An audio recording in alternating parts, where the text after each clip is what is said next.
Pieter, thank you for coming along this morning. In a way, I want to start a little bit like I started with Willie Walsh, in the sense that you're not you're not representing, you are not a senior executive in a low-cost airline. So why do you care about the world of low-cost airlines? Well, I guess if you ask the same question, you get probably the same answer.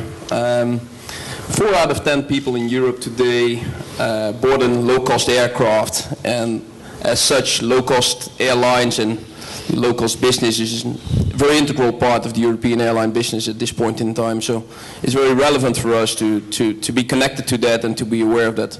Moreover, within the KLM group and within the Air France KLM group, we do have our low-cost subsidiaries, and as such, it's a very... So remind us, I'm sure pretty much everybody in the room but me is very well aware of which elements of your business could come under the label low-cost, but just remind us. We do have Transavia operating with somewhat over 30 aircraft out of the Netherlands, and there's a Transavia France operation out of France, obviously, operating with some aircraft. So we do have low-cost branches within our group. And do you see the element within your group that is, you know, in the accepted sense, low cost, expanding? Is that what you want to do? Well, clearly it has expanded over the last few years. Transavia is a company standing for many, many years, which has embarked on a growth path a few years ago and has significantly grown these years. Transavia France is just founded recently and has developed quite significant also in a very short period. So yes, that part of our business is expanded significantly recently. Now, I think in this conference already there's been a lot of discussion about the way in which, in a sense, there's a bit of a merger in the middle, with low-cost airlines offering more differentiation, more services, more premium elements that are normally the domain, you know, have traditionally been the domain of the mainstream traditional carriers, and equally carriers such as your own looking at ways of you know, stealing, frankly, some of the practices and ideas that have been developed in the low-cost sector. Is that what you see as sort of a merging in the middle somewhere? Well, I'm not sure about emerging, but clearly the business models are very different, and we are a full service carrier as KLM and also mainline Air France. If we look into the KLM, it is still pretty much a full service hub carrier, so the basis of our operation remains connecting people from all over Europe via Amsterdam throughout the rest of the world. That remains the very So it's the connectivity that is crucial to your business. The connectivity is driving, but that cannot be an excuse not to further optimize our efficiency and lower our cost basis. And I guess the low cost has driven us in that direction. And by low cost, we have indeed further enhanced our operation and reduced turnaround time, something which was traditionally only sort of suitable for low cost. And by what sort of percentage have you improved turnaround time? Our medium haul aircraft turnaround times have been reduced by roughly 30 to 35%. So there's a significant reduction of turnaround times. We are not yet there. It's partly is the whole connectivity product which sort of prevents us to go down to the same level as our Ryanair colleagues are able to do, or EasyJet for that matter. But we are really able to significantly reduce these turnaround times, and that is reducing cost after all. And what is that doing to fares? I mean, if you look at, you know, you're responsible for KLM passenger business, so what's happening on prices for your customers? Oh, I guess the prices, if we take a 10-year view and we see what happened in the last decade of prices between, well, for example, between Amsterdam and London, prices have gone down in real terms, absolutely. So prices have gone down, which are clearly driven initially by the low cost. But after that, full service carriers like ourselves have adjusted our price levels to that. So price levels have gone down over the years. I mean, you first thing you did was give me that stat about 4 in 10 European travellers are using low-cost airlines. To what extent, you must monitor year on year on year what is happening to your business. I mean, are you still losing serious business, you know, serious amounts of customers to low-cost rivals in the European networks? No, we're not really. If you look to the statistics, in 2001 there was 5% of all passengers on the European networks or European flights traveling was low cost. That increased to slightly under 40% in 2010. After 2010, that percentage is roughly stable around 40%. So where the sort of growth is coming from is as Willy mentioned really, is by the smaller carriers disappearing and these passengers being sort of transferred to both low cost as well as the other three big airline systems from Lufthansa, British Airways and Air France KLM. Yeah, I mean Air France KLM, does it really work? Absolutely. Tell me what it's delivered really, and what has it delivered in terms of efficiency, lowering costs, making both airlines better? I mean, I don't think anybody doubts KLM was in a pretty good place before the merger, Air France arguably not, but tell me what really it's done to benefit both. Oh, well, clearly in the field of purchasing we have received significant synergies by our joint purchasing opportunities. In the market, in the global marketplaces, we have created a very significant position. If we look at China, we offer 9 destinations out of Amsterdam and Charles de Gaulle together. There's no other system in Europe offering 9 non-stop flights into China from the hubs. If we look to the North Atlantic flights, the joint venture we do have with Delta, Air France, KLM and Alitalia is a 10 billion joint venture. It's the largest in the industry and not only the largest but also the most profitable in the industry. That could not have happened without the merger between Air France and KLM. So I dare to say that both on the cost side as well as on the commercial side it has been a very successful integration of Air France and KLM into the Air France KLM group. How many times a day do you pray that Willie Walsh doesn't get his 3rd runway at Heathrow? Well, with full respect for Willie, but we are not constantly busy looking at what happens in London. But we do have a very significant position on the UK.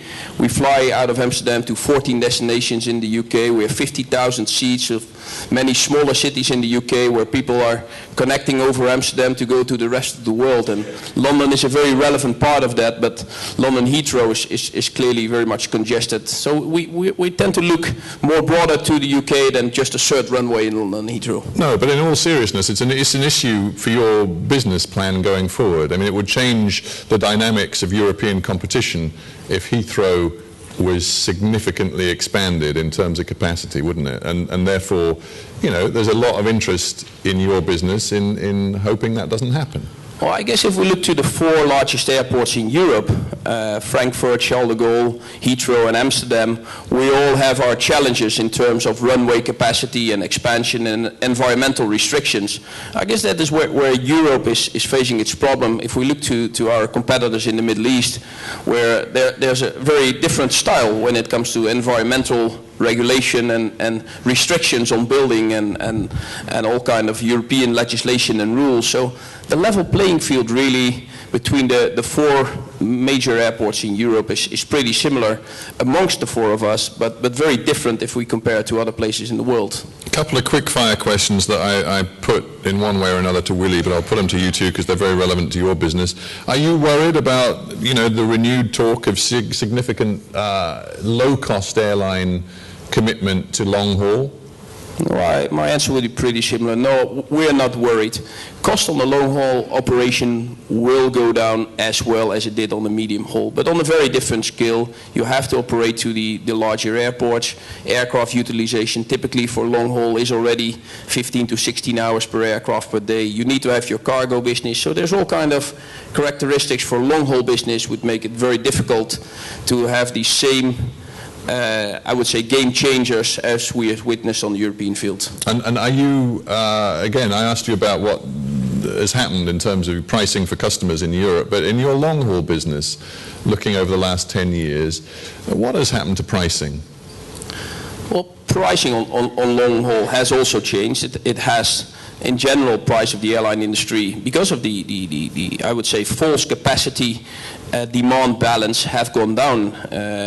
But moreover, customers have changed behavior, not only on the medium haul, but also on the long haul. And that is why, for us, we've put a lot of emphasis to have much more central focus on our customer, and make the journey the central theme for our customers, which, especially for us as a hub carrier, is extremely important, to have a smooth transfer process at Schiphol. And we've been rewarded for that many times by our customers, as Amsterdam Schiphol Airport is the most convenient place to transfer in Europe, and that really drives our customers. Maybe not the few pounds or euros or dollars less of price, but really the easiness of transfer at Schiphol Airport, the reliability of the product, and last but not least, our sort of customer service in case of disruptions. And social media was mentioned before. We do have introduced social media a few years ago. We do have a social media desk 24 hours a day, and we do have a commitment to our passengers. Whatever we do, within 1 hour you get your response on social media, and that works well, much better than a few pounds on the long haul price difference. And what about, the issue that Willie was talking about? He didn't rule out, he says he's got no plans for it, but he didn't rule out changing the service model, charging. He didn't say he was going to do it, but obviously out there, more and more passengers are getting used to the idea that if they check a bag in the hold, they have to pay for it. Is that something that you could consider? Well, again, here it's the customer who is eventually driving our business, and the customers are not all the same, and even one particular customer could have different needs for one journey to the other journey. So we do have the facility in our choice and control philosophy for people to buy the lowest possible fare, be not part of any of our membership program, and indeed to pay for their luggage. You already have that, do you? We introduced that last May, and it's very successful. People are very keen to choose themselves whether. But when they go down that route, are they getting a price which is truly competitive with, Ryanair and EasyJet? No, the price is different, but the product is different as well. And we operate out of Schiphol Airport, which may be not as expensive as London Heathrow, but still it's much more expensive than many of the secondary airports in Europe. So you have a different product to offer with a different price, and it's up to the customer to choose. And we want to ensure that when the customer chooses for us, we offer the product he expects. Final point, who are you going to gobble up next? Are you looking for more expansion through consolidation? Well, the consolidation in Europe is in its final phase. I tend to agree with Willie that it is pretty much concluded, and we maybe have one or two more final steps to be taken, and we're pretty much involved in that.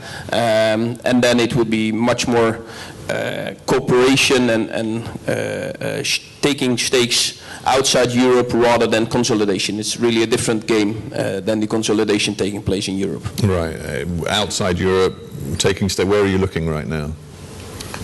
We are looking everywhere.